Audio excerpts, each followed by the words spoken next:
এই বাংলাদেশ জাতীয়তাবাদী দলকে স্বৈরাচারী আওয়ামী লীগ সরকার ধূলিসাৎ করে দেওয়ার জন্য, এদেশে গণতন্ত্রকে চিরতরে হত্যা করার জন্য মামলা দিয়েছিল প্রায় ১.৫ লক্ষ মামলা। আসামি দেশনেত্রী বেগম খালেদা জিয়া, জননেতা তারেক রহমান থেকে শুরু করে বিএনপির সকল নেতৃবৃন্দ এবং অঙ্গ সংগঠনের নেতৃবৃন্দ সেই আসামি হয়েছেন প্রায় ৬০ লক্ষ। আমি তাদের সকলকে, তাদের এই ত্যাগকে আমি স্মরণ করছি। আজকে আমি একথা বলতে চাই, এই সকল ত্যাগের বিনিময়ে বাংলাদেশ আজকে স্বৈরাচার মুক্ত হয়েছে, দুর্নীতিবাজদের থেকে মুক্ত হয়েছে, লুটেরাদের হাত থেকে দেশ মুক্ত হয়েছে।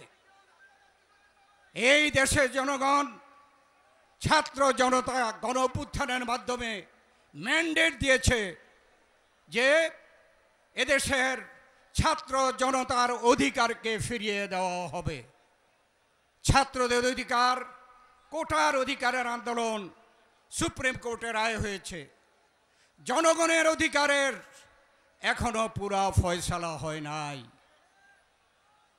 যেটা বলা হয়েছে অধিকার পুনরায় ফেরত দেওয়া হবে, তার মধ্যে প্রধান হচ্ছে জনগণের ভোটের অধিকার।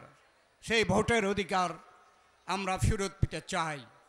এই সরকার নানা সংস্কারের কথা বলেন, আমরা বলতে চাই যে একটি সুষ্ঠু নিরপেক্ষ নির্বাচন দেওয়ার জন্যে যে সংস্কার প্রয়োজন, সেটা হচ্ছে সবচেয়ে বেশি জরুরি এবং প্রয়োজন।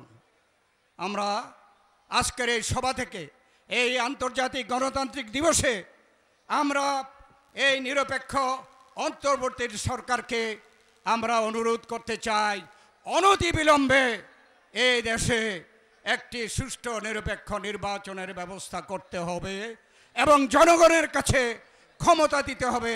জনগণ ভোট দিয়ে জনগণের প্রতিনিধিকে পার্লামেন্টে বসাবে, জনগণের সেই পার্লামেন্ট সরকার প্রতিষ্ঠা করবে।